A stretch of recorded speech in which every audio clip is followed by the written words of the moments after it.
আসসালামু আলাইকুম ওয়া রাহমাতুল্লাহি ওয়া বারাকাতুহু। আশা করছি আল্লাহ তাআলার অশেষ মেহেরবানিতে আপনারা সবাই ভালো আছেন।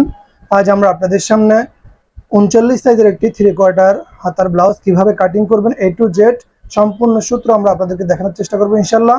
ভিডিওটি স্কিপ না করে সম্পূর্ণ দেখবেন। আমাদের চ্যানেলে যদি আপনারা নতুন হয়ে থাকেন তাহলে আমাদের চ্যানেলটি সাবস্ক্রাইব করে আমাদের পাশে থাকুন। পাশে থাকা বেল আইকনটি বাজিয়ে দিবেন, পরবর্তী নোটিফিকেশন যেন সবার আগে আপনার কাছে পৌঁছে যায়।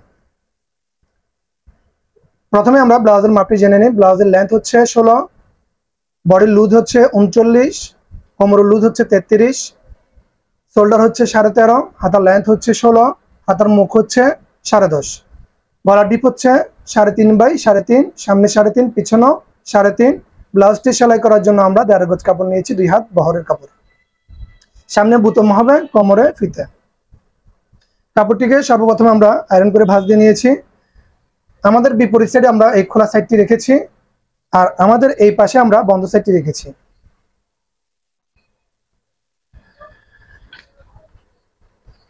প্রথমে আমরা নিচের বর্ডারের দাগটি দিয়ে দেব। বর্ডারের জন্য আমরা 1.5 ইঞ্চি পরিমাণে কাপড় নিয়ে নেব।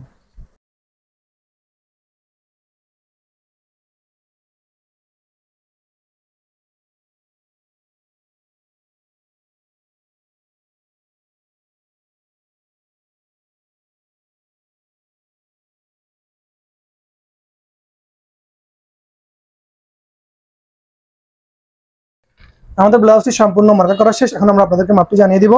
আমরা শোল্ডার হচ্ছে আমাদের 13.5, 13.5 যদি আমরা 2 ভাগ করি তাহলে হচ্ছে 7.5। আমরা এখানে 7.5 ইঞ্চি শোল্ডারের মাপটি নিয়েছি।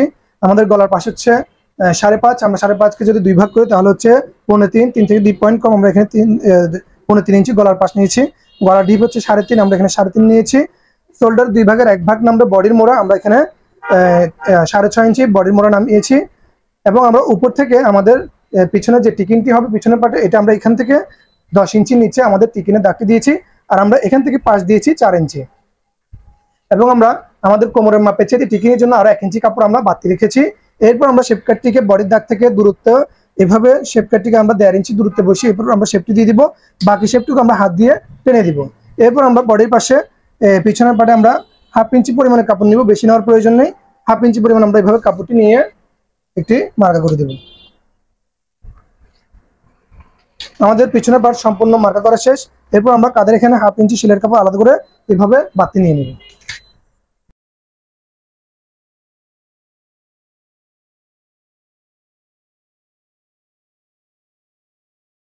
এরপর আমরা টিকিনের এখানে একটা চিহ্ন দিয়ে দিব। এরপর আমরা কাপড়টিকে এভাবে ঘুরিয়ে নেব। এখন আমাদের বিপরীত সাইডে হচ্ছে বন্ধ সাইডটি, আর এই পাশে হচ্ছে আমাদের খোলা সাইডটি। এখন আমরা ব্লাউজের সামনের পার্টটি কাটিং করে নেব।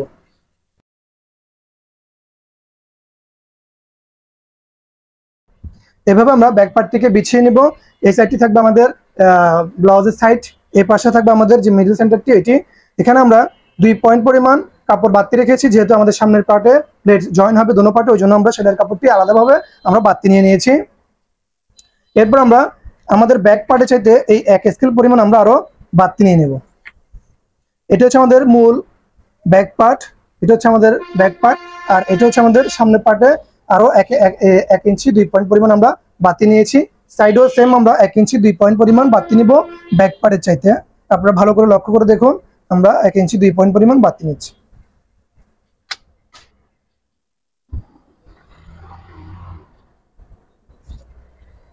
এই বাতি ব্যাক পার্টের চাইতে সাইডে এবং লাম্বার দিকে বাতি নেওয়ার কারণটা হচ্ছে, যেহেতু আমাদের সামনে পার্টে প্রায় 4টা টিকিন হবে, এই 4টা টিকিনের কাপড় আমরা এইভাবে বাতি নিয়ে থাকি। যদি আপনি ব্লাউজ বরাবর ব্যাক পার্টের সমান কেটে নেন তাহলে যখন আপনি টিকিনগুলো দিবেন দেখবেন ব্যাক পার্টের চাইতে আপনার সামনের পার্টটি একদম ছোট হয়ে গেছে। ওই জন্য আমরা লাম্বাতে 1 ইঞ্চি 2 পয়েন্ট পরিমাণ এবং পাশে 1 ইঞ্চি 2 পয়েন্ট পরিমাণ ব্যাক পার্টের চাইতে আমরা বাতি নেব। যেহেতু আমাদের সামনের পার্টে 4টা টিকিন হবে, ওই টিকিনের কাপড়গুলো আমরা পাশে এবং লম্বা দিকে নিয়ে নেব। আমাদের সামনের পার্ট আপাতত মার্কা শেষ। এখন আমরা কাটিংটি করে নেব। এরপর আমরা বাকি যে মার্কাগুলো আছে ওগুলো আমরা করব।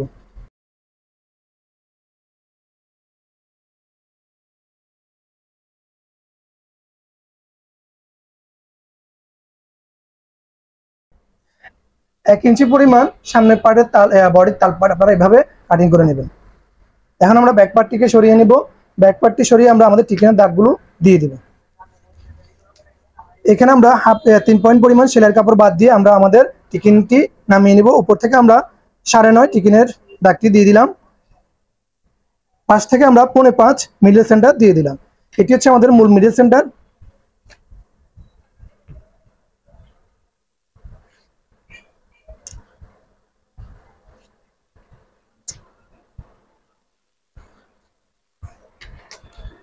আমরা 2.25 ইঞ্চি পরিমাণ টিকিনের পাশগুলো নিয়ে নেব। এরপর আমরা এভাবে চিহ্নগুলো দিয়ে দিব।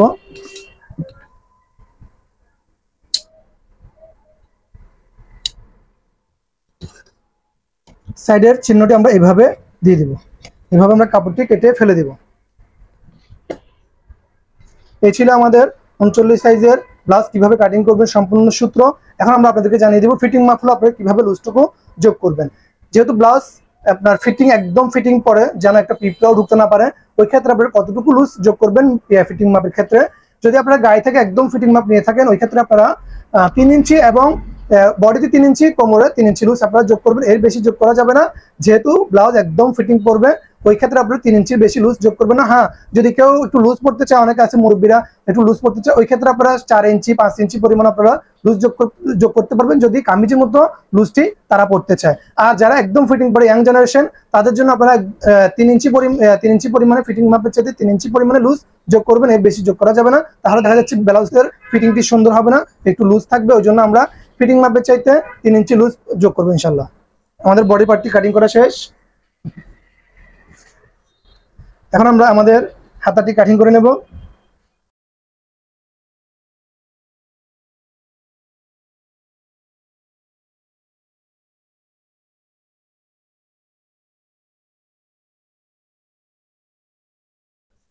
আমাদের হাতার লম্বা হচ্ছে 16। আমরা এখান থেকে আমাদের লম্বা নিয়েছি 16 ইঞ্চি এবং বর্ডারের জন্য, হাতার বর্ডারের জন্য আমরা বাড়তি নিচ্ছি 1 ইঞ্চি 2 পয়েন্ট পরিমাণ। হাতার মুখ হচ্ছে 10.5, আমরা এখানে 10.5কে 2 ভাগ করার পর হয়েছে 5 ইঞ্চি 2 পয়েন্ট। আমরা এখানে সেলাইয়ের কাপড় বাড়তি নিয়েছি 1 ইঞ্চি 2 পয়েন্ট। আমরা আনমোড়ের মাপটি নিয়েছি 8.5, 8 থেকে 2 পয়েন্ট কম। আমরা মোড়ার ডাউনটি নিয়েছি 3 ইঞ্চি পরিমাণ এবং আমরা মোড়া শেপটি এইভাবে দিব, তাহলে আপনাদের মোড়াটি সুন্দর ফিটিং থাকবে। অনেকে আছে মোড়া শেপটি আপনার এইভাবে দেয়, এইভাবে দেওয়ার কারণে এই যে বাতি কাপড়টুকু আছে, এটা যখন আপনি ফিটিং করবেন, করার পর দেখবেন আপনার বগলের সাইডে প্রচুর পরিমাণে কাপড় জমা থাকবে, দেখতে সুন্দর লাগবে না। ওই ক্ষেত্রে আপনারা এখান থেকে এইভাবে রাউন্ড দিয়ে, এখান থেকে এইভাবে শেপ দিয়ে আপনারা মোড়াগুলো কাটিং করবেন। এই সিস্টেমে যদি আপনারা আপনাদের হাতাগুলো কাটিং করেন, ইনশাআল্লাহ সুন্দর ফিটিং হবে।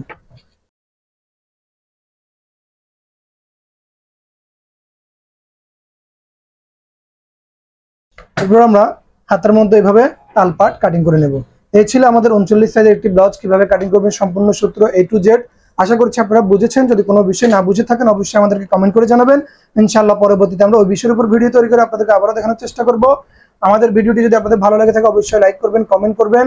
আজ এই পর্যন্তই। ভালো থাকবেন, সুস্থ থাকবেন। আসসালামু আলাইকুম ওয়া রাহমাতুল্লাহি ওয়া বারাকাতুহু।